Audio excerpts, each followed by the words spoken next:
Welcome to our video on projectile motion. During this video, we're going to be working with this drawing of a pitcher. The pitcher is standing on a 2-foot mound, from where he will pitch a baseball. Throughout this video, we will work on answering 3 questions. How long does it take for the ball to reach maximum height? How high does the ball go? And how long does it take for the ball to reach the ground?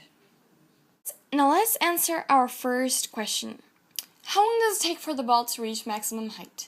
In order to answer this question, we have to understand the equation for this motion. The equation says h equals negative 15t squared plus 45t plus 2.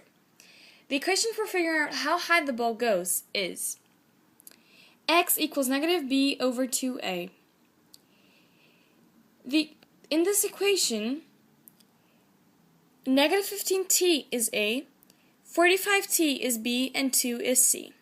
So let's plug in our first equation into our second equation. This means that x equals negative 45 over 2 times negative 15. If we multiply 2 by 15, we'll have negative 30. This means our equation will now be x equals negative 45 over negative 30. Our answer for that will be 1.5. So the answer to our problem is the ball took 1.5 seconds to reach its maximum height. Now on to our second problem. How high does the ball go? We know that it took 1.5 seconds for the ball to reach the height we're trying to find now. Our equation for height is, as previously mentioned, h equals negative 15t squared plus 45t plus 2. So if we plug 1.5 seconds in the place of time, we will have h equals negative 15 times 1.5 squared plus 45 times 1.5 plus 2. So we know that 1.5 squared equals 2.25, and 45 times 1.5 is 67.5. So our equation now says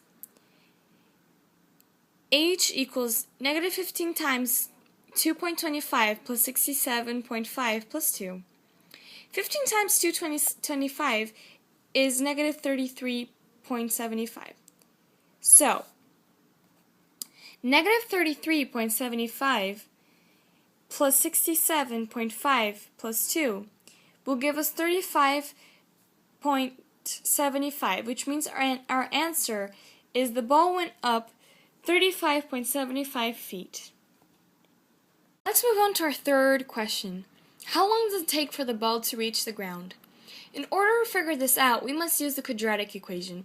The quadratic equation is negative b plus minus square root of b squared minus 4ac over 2a. If we insert our motion equation in it, we will have negative 45 plus minus square root of 45 squared minus 4 times negative 15 times 2 over 2 times negative 15. 45 squared will give us 2025, which means our equation will look like this. Negative 45 plus minus square root of 2025 minus 4 times negative 15 times 2 over 2 times negative 15. Negative 4 times negative 15 times 2 will give us 120, and 2 times negative 15 will give us 30. This means our equation will now look like this. Negative 45 plus minus square root of 2025 plus 120 over negative 30. 2025 plus 120 is 2145. So our equation is negative 2000 plus minus square root of 2125 over negative 30. The square root of 145 is 46.314. So our equation will look like this. Negative 45 plus minus 46.314 over 30. The thing about quadratic equation is that it has 2 answers. That is because a quadratic equation is a regarding parabola. When we do plus, our equation will be negative 0.043.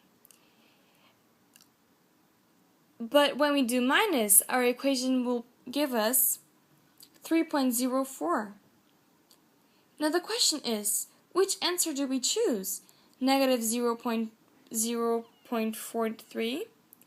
Or do we choose 3.04? Well, since this equation we are measuring time, and it can take a negative time for a ball to reach the ground, our answer will be 3.04 seconds. We have reached the end of our video about projectile motion. Today we have looked at how long does it take for the ball to reach maximum height? 1.5 seconds. How high does the ball go? 35.75 feet. And how long does it take for the ball to reach the ground? 3.04 seconds. We have also concluded that our pitcher has Superman strength, as that is what will be required in order to send a ball 35.75 feet up.